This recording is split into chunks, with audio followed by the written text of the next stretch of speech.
Okay, let's try another one of these by popular demand. Okay, it's not really popular demand. I still had the camera hooked up. So this is the September Bam Geek Box. I previously did the August Geek Box. It had been suggested, I've been buying these boxes for a while, the anime, the geek, and the ultra boxes from Bam. Maybe over a year, a little over a year.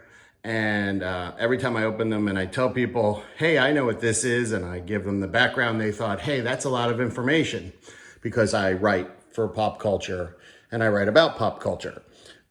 So if you have this box for September, maybe I can give you some additional information. If you haven't gotten this box, you could see what's inside it. So first, let me open the box. All right, we open the box, and it wouldn't be a Bam box without the Bam paper. I assume there's a secondary market for all this paper, since everyone who does a box opening highlights it. Oh, the prop is interesting. I don't know what it is. I'm going to open it. I'm going to figure out how to open it. There we go. It is... Well, that's interesting. I'm not sure I can even get it in frame. It is a flag.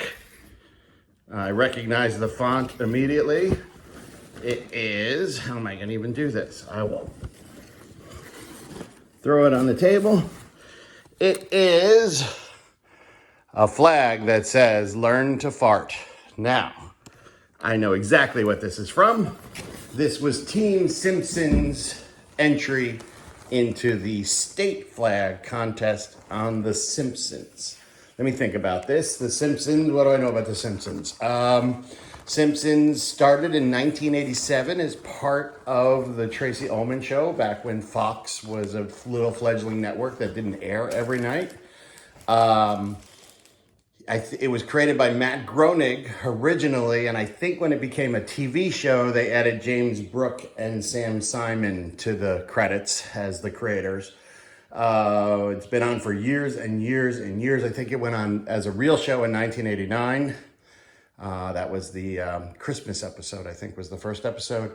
They've gone on for over 700 episodes last I checked, and I can't remember. It's season 33, 34, I can't remember. Could be one of those two. All right, let's look at the pin. Well, the pins are really easy. I guess I should say, choose your destructor. And no, he was nice and wonderful, and we roasted Stay Puffs in Camp Winneconsin. But here he is from Ghostbusters, the Stay Puft Marshmallow Man. Now, funny thing about Ghostbusters is I was just at New York Comic Con, and I was in the Ghostbusters panel, but I had to meet some professionals for dinner. And so I snuck out of the panel, and not realizing that had I stayed, I would have seen the entire Ghostbusters movie, the new one that isn't out yet. So I was a little bummed by that when I checked my feed later in the night and realized that I did not see, I missed the movie. Kind of sad. All right, let's look at the card. Well, the card's very easy this month. It is the Green Goblin. That looks like the Norman Osborn, as opposed to Harry Osborn Green Goblin. Let's see. Green Goblin's an early Spider-Man villain. As a matter of fact, most of Spider-Man's Rogue Gallery was within like the first 20-something issues.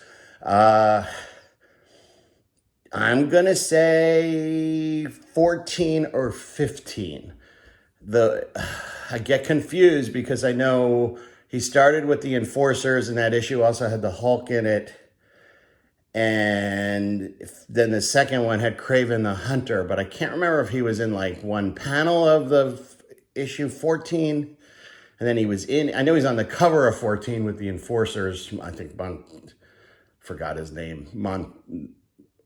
Montana. I can't remember. The three Enforcers. And then that was in 1964. He's created by Lee and Ditko, Stan Lee, Steve Ditko. That's it. That's good enough for that. So next is the art. There's your art. That is clearly Shangji. I'm saying it the right way, I think. I've been saying it wrong for nearly 50 years. Shangji, and it's the movie version because those are the Mandarin rings that he wears around his arm, as opposed to the comics where the Mandarin is a completely different character and he wears rings on his fingers. I didn't actually like the fact that they added like super powered rings to Shangji. I kind of think of him as a martial artist being his own superpower.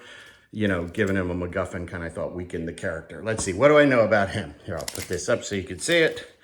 He, I know, Steve, I wrote about him in my book. So Steve Englehart and Jim Starlin created Shang-Chi, and they pitched him to Marvel. And initially, I think he was rejected, but then Marvel acquired the rights to Fu Manchu from Warner Brothers, and they wanted to have a Fu Manchu comic, and so they combined the two, the pitch and the comic idea. And originally, Shang-Chi was Fu Manchu's son, and that was in Special Marvel Edition 15, and I think that was in the early 70s. I'd guess 73, 74. And then later on that became, it became eventually Fist of Kung Fu, but I think it was called Fist of Shang-Chi Kung Fu first, and then it was Fist of Kung Fu later.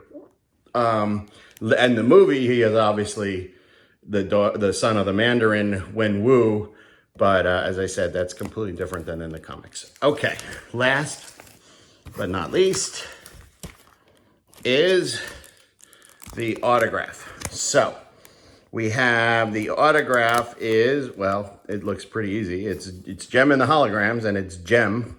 So Jem was played by Samantha Newark, but I don't know that she did anything else. I think I collect soundtracks, so I think she's actually on a few soundtracks. She's on, I think, a horror movie soundtrack. But Jem was the 90s, so I'm pretty sure that she's probably done Transformers or G.I. Joe, because that was also the 90s. I'm sorry, I said the 90s, the 80s. That was also the 80s, were G.I. Joe and Transformers. And so I would be willing to bet she's a voice on, at least some voice on one or both of those shows. But I don't know. I only know her as Jem. I'm surprised I remembered her name, actually. So, oh, and there she is. She's in the box.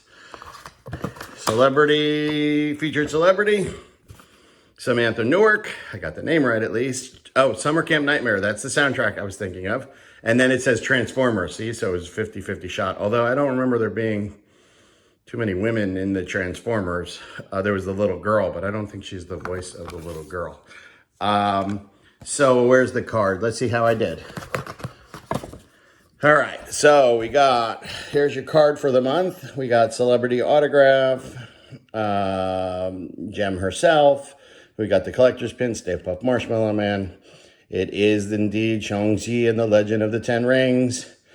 The prop is from The Simpsons, and there were two, and I don't have the other one. And then there was the artist select card was the Green Goblin. Looking at this, I have none of the variants, although the Gozer variant and they have the Keymaster and the Gatekeeper cards look pretty cool. The pins look pretty cool. And then it was just a fluorescent version of the Shang-Chi. And then I can't see it. It's too tiny who the other ones were. Alrighty. Well, yeah, it is indeed your September 2021 BAM box.